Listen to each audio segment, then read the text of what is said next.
Welcome to the Motormouth YouTube channel. I'm Zach. I'm Andrea. And this is a heavy hitter comparison of the all-new Toyota RAV4. And what's the other car? It's going up against the Kia Sportage or Sportage in the US. Yeah, in Canada it's Sportage. America it's Sportage. Same car. Same car. The all-new RAV4 is offered in two electrified powertrain options, a hybrid and a plug-in hybrid. Gone is the gas option for 2026. The hybrid has a 2.5-liter four-cylinder matched to an eCVT. It has the fifth-generation hybrid system and gets a combined 236 horsepower. In Canada, standard all-wheel drive. In the US, front-wheel drive and all-wheel drive options are available. The RAV4 plug-in hybrid is a 2.5-liter four-cylinder matched to an eCVT. It gets a combined 324 horsepower. It uses the sixth-generation PHEV system with two electric motors, and it has a 22.7 kilowatt-hour battery. It gets 84 kilometers, 52 miles of range. The GR Sport a little less at 77 kilometers, 48 miles, and the Woodland 79 kilometers, 49 miles of EV range, standard all-wheel drive. Now, the Kia is available with three powertrain options. The gas model is a 2.5-liter four-cylinder with an 8-speed automatic transmission, 187 horsepower, 178 pound-feet of torque. Front and all-wheel drive options are available. Now, they also have a hybrid and a PHEV with a 1.6-liter turbocharged four-cylinder with a 6-speed automatic transmission. The hybrid gets 232 horsepower, 271 pound-feet of torque. The plug-in, 268 horsepower, 271 pound-feet of torque. The plug-in hybrid gets 53 kilometers or 34 miles of EV range. In Canada, standard all-wheel drive. In the US, you can get front and all-wheel drive options for the hybrid, standard all-wheel drive if you get the PHEV. So the big news for the RAV4 is the gas model is gone. Toyota believes that 85% of their sales will come from the hybrid and about 15% from the plug-in hybrid. Yeah, so maybe we should focus more on the hybrid of the Sportage because it's a direct competitor. Big mechanical difference, though, if we're comparing hybrid to hybrid, is that the Kia has a turbocharged four-cylinder and a conventional 8-speed automatic transmission with its hybrid system. It isn't as efficient. In our opinion, it has the closest drive to what you would get with just a regular SUV. Look, they both are comfortable. They're tuned for comfort rather than, let's say, engagement or sportiness, which is typical of a hybrid. But yes, the fuel economy is better with the RAV4 because it has an eCVT. What you will find, although the RAV4 2026 model is quieter than the 2025 model, that Kia hybrid is still quieter. I can't believe how well the cabin is insulated in that model. The RAV4 gets a new look with different designs, Core, Rugged, and Sport. Core is your more elegant RAV4 with a color-matched grille. Rugged, your more adventurous, outdoor-looking RAV4 with integrated Rigid Industries LED lighting. And it's half an inch higher because of the all-terrain tires. Sport models have the sportier design elements, and the new RAV4 GR Sport takes inspiration from motorsports and prioritizes handling with a GR-tuned suspension. It also sits lower to the ground. The RAV4 comes standard with LED headlamps, LED tail lamps, 17-inch wheels, available 18 and 20-inch wheels, and a temporary spare tire for both the hybrid and plug-in hybrid. The RAV4 has 8.1 inches of ground clearance, the Woodland model a little more at 8.5 inches, and the GR Sport a little less at 7.5 inches. In comparison, the Kia has 8.3 inches of ground clearance, and it got a nice refresh for 2026 with a more rugged design. It has new front and rear bumpers, revised lighting including stacked LED headlamps with optional cube-style projectors. The Sportage comes with LED projector headlamps, LED rear combination lights, 17-inch wheels are standard, available 18 and 19. A temporary spare tire is offered for the gas and hybrid models. The plug-in gets a tire repair kit. In the US, front-wheel drive models also have a tire repair kit. There are many different trims to choose from with different exterior designs like the rugged X-Line models with black exterior accents and X-Line design elements. I prefer the new look of the Kia. It's not as polarizing. So for me, the 2026 model looks a lot like the Sorento, just not as big. As for the RAV4, you know what? It's a newer RAV4. It looks more modern. I think overall, Toyota did a nice job with the exterior. I look at the RAV4 as a heavily modified version of the last model because the wheelbase is the same and the overall dimensions are very similar. The track side to side, that's the wheel side to side, have been modified a little bit because of new wheel and tire packages, but the footprint of the RAV4, so it's a more chiseled, edgier look. The big difference for RAV4 compared to the last one is around the back, you get that light bar side to side. It's got the script in the middle, but also they made the window wrap around a little bit, gives you better visibility out the back. I like the idea that they went with different design elements for different models, core, rugged, and sport. I think it's a really clever idea. There's something for everyone, and what I really like about the RAV4 is the variety of trims for that hybrid model. It's unfortunate with Kia, they're only offering 3 trims, so I'm hoping, although we don't have pricing, official 2026 pricing for the RAV4, that they're going to come in at a reasonable price for that base model. The new RAV4 interior prioritizes functionality and practicality with user-friendly technology, standard wireless Apple CarPlay and Android Auto, a 12.3-inch digital driver display, and a 10.5-inch touchscreen. There is an available 12.9-inch touchscreen. It is the newest version of the Toyota multimedia system with improved voice assistant and quicker response times, as well as new software called Arene. The RAV4 is comfortable and offers good visibility, comes standard with cloth upholstery, available soft text. On certain models, Toyota has added a new shift-by-wire system with a minimalist toggle switch. Other models still have the traditional shifter. The Woodland trim has an outdoor-inspired cabin with patterned trim pieces and orange accents.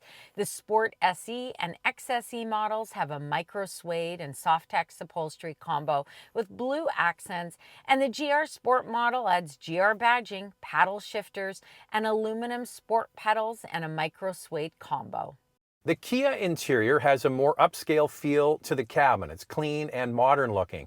There's plenty of technology, including a 12.3-inch touchscreen and an available 12.3-inch digital driver display. The infotainment system is easy enough to use and the graphics are crisp and clear. The seats are comfortable and the passenger seat has an available height adjustment. Depending on the powertrain, some come standard with cloth upholstery or leatherette. The cabin feels open and is one of the biggest in this class, along with its cousin, the Tucson and the Honda CR-V. Just like the RAV4, it has plenty of features, including available ventilated front seats, a 360-degree camera, a head-up display, panoramic sunroof, power liftgate, Harman Kardon sound system. The RAV4 has an available JBL audio system. Big difference though, Andrea, between RAV4 and this Kia, the number of physical keys and buttons. You still get plenty with Kia. Most of the stuff is now pushed into the RAV4 screen. Look, I haven't met a vehicle yet that is absolutely perfect, that everything I love about the interior. But the whole thing about buttons and knobs and not having to do everything in the screen is refreshing, and consumers are asking more for that. The RAV4, yeah, they've put more in the screen. Some are disappointed, some are saying, look, I'll get used to it. It's a RAV4, I still want it. So Toyota has this new software system called Come On Eileen, Dexy's Midnight Runner. You remember that song, right? No, it's actually Arene. Irene, come on Irene. You see?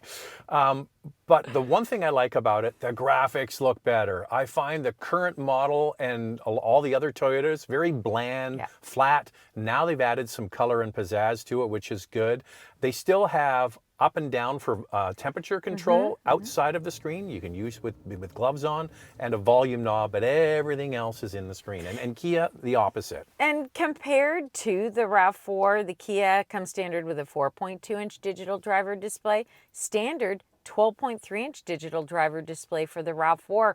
So Toyota's really upped their game with technology. They were lagging behind. Another thing about the interior for the RAV4 is that There is a height adjustment available, whether it's a ratchet or it's power operated.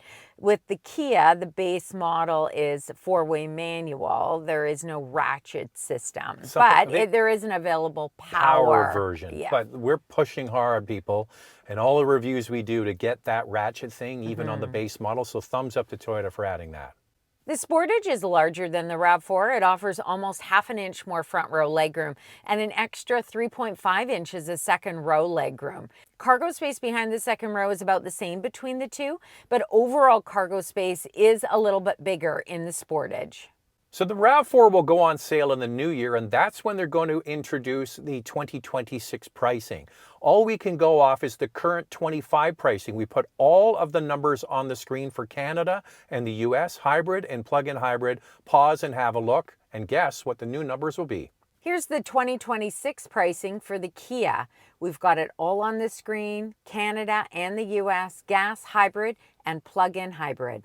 Well, here are the all-important fuel economy numbers for the RAV4. We've chosen fuel economy for the most popular model, which is the XLE all-wheel drive. Here are the numbers on the screen.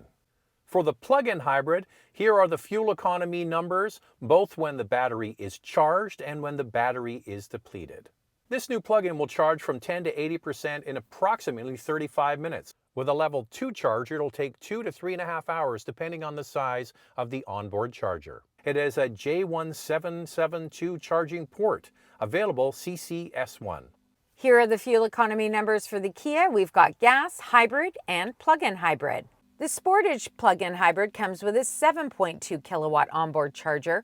With a level 2 charger, this plug-in hybrid can charge from 10 to 80% in 2 hours. It is not compatible with a DC fast charger. The RAV4 hybrid can tow more than the Kia hybrid. The hybrid and plug-in hybrids from Toyota can tow 3,500 pounds. There are a few exceptions. The base model hybrid and front-wheel drive can tow 1,750 pounds. The GR Sport has limited towing, but that number has not been announced. The Kia gas model can tow 3,500 pounds and the hybrid and plug-in hybrid 2,000 pounds. Toyota offers a warranty of 3 years or 60,000 kilometers, 36,000 miles. As for the Kia in Canada, it's a warranty of 5 years or 100,000 kilometers. In the US, 10 years or 100,000 miles. So traditionally, Kia had a similar kind of price point, but they offered more features. That was kind of their end game, where you got more stuff for what you paid for. But it looks like Toyota has got a lot of the same stuff now, and we're going to have to wait and see until we get the official pricing, but they are very competitive at Toyota. Yeah, I mean, when you start looking at the Toyota, they really brought their A game. Not only compared to the Kia, you've got more power, you've got more EV range for the plug-in hybrid. The hybrid and the plug-in hybrid overall can tow more if that's important to you. Okay, so and they get better fuel economy. And they get better fuel economy. Some positives for the Kia. Wow, that second row is just so spacious. You can even recline the seats, which is a nice feature for passengers. And then the cabin is just so quiet. Yeah, and it's arguably a nicer interior. I think Kia is really excelling right now at doing very nice interiors with nice materials, all those physical buttons. But the crest on the wheel makes a big difference to so many people. Listen, RAV4 is king. It is the best-selling passenger vehicle in Canada and the United States. Kia is, in car terms, an upstart. And then what about all the trims that the RAV4 has? You can get into an affordable hybrid. It may be the base model with less features, but you can still start saving at the pumps right away. And I think that's the beauty of the RAV4, where we see many manufacturers now with hybrid models reducing their trim levels. Yeah, when they're doing the opposite. So there it is. It's RAV4 and the Kia. By the way, we always forget to do this, Andrea. If you like these, subscribe. The other thing is we have a full-length RAV4 video when it just came out. We also did a comparison for the CR-V. We've got this one, and we'll do one also for the Tucson. So if you're cross-shopping the RAV4 with all of these models, we've got you covered. All right, there it is. Thanks for watching.